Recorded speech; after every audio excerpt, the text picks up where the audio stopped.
Hello tout le monde, on se retrouve pour un nouveau bilan lecture. Je vais vous parler de mes lectures d'hier et d'avant-hier. On va avoir du manga et du webtoon au format relié au programme aujourd'hui et quelques petites lectures à voir, on va avec ça de suite. On commence chez K-Books avec le premier tome de Cheese in the Trap, donc un webtoon adapté au format relié.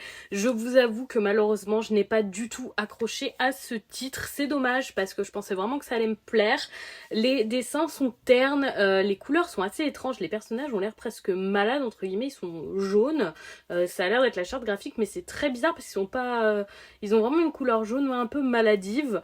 Pour ce qui est du contenu, l'héroïne ne m'a pas plu du tout. Elle a raté toute son année scolaire juste parce qu'un certain personnage a dit que peut-être elle faisait partie d'un groupe de ratés, elle l'a entendu au coin de la rue et ça a été prétexte à rater son année scolaire et toutes ses excuses pour tous les malheurs qui lui arrivent. Je trouve que c'est un peu facile, c'est scénaristiquement facile aussi, on voit venir la romance de très loin avec des personnages qui ne s'apprécient pas particulièrement, qui vont finir forcément ensemble.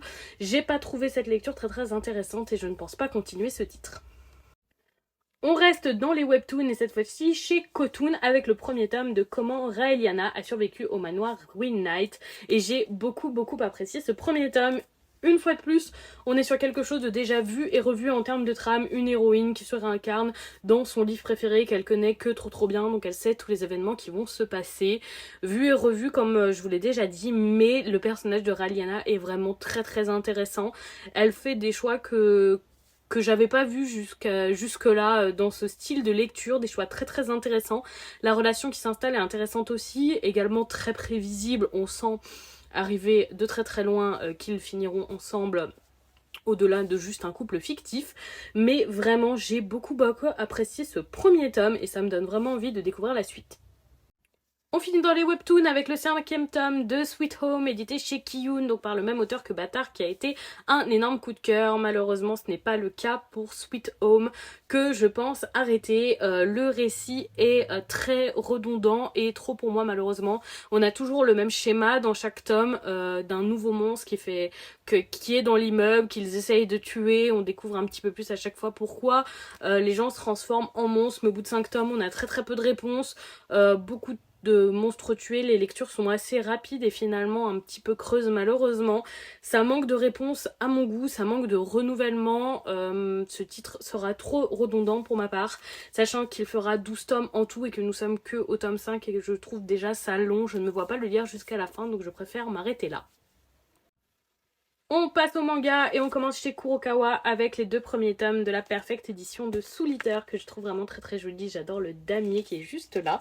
Une très bonne surprise pour ces 2 premiers tomes. Alors je connais parfaitement l'histoire parce que j'ai vu l'animé plusieurs fois, mais je sais que le manga n'a pas la même fin que l'animé et la fin de l'animé m'ayant beaucoup déçu, j'ai vraiment envie de savoir la vraie fin du manga.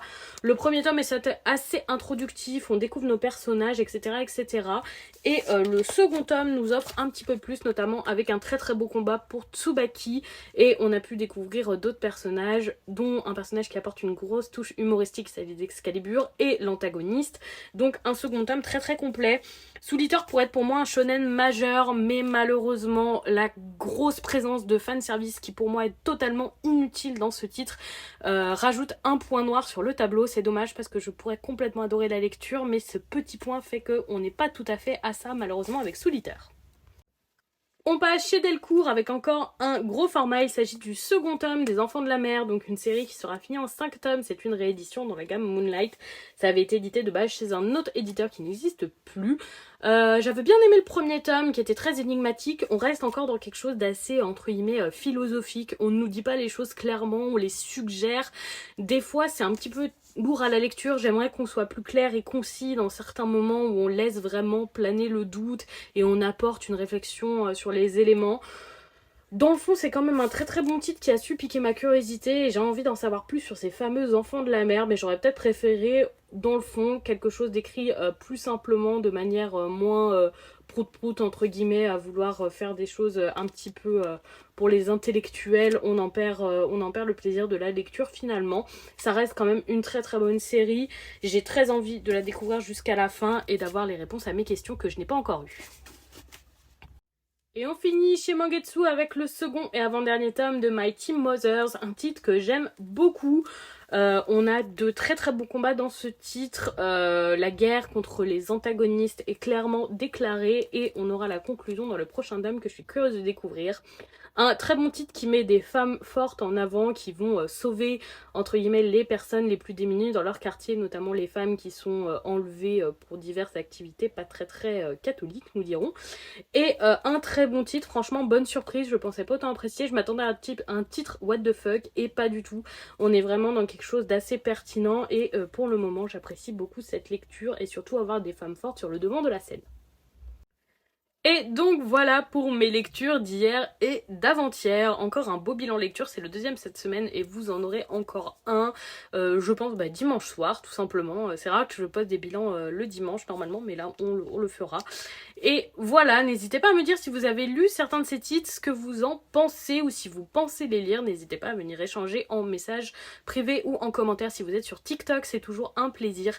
Cette vidéo d'ailleurs est toujours disponible en story sur Instagram et en vidéo complète entre guillemets sur TikTok, donc n'hésitez pas à vous abonner aux autres réseaux si vous n'êtes pas sur tous. En attendant, je vous souhaite un très bon week-end et je fais des bisous tout le monde.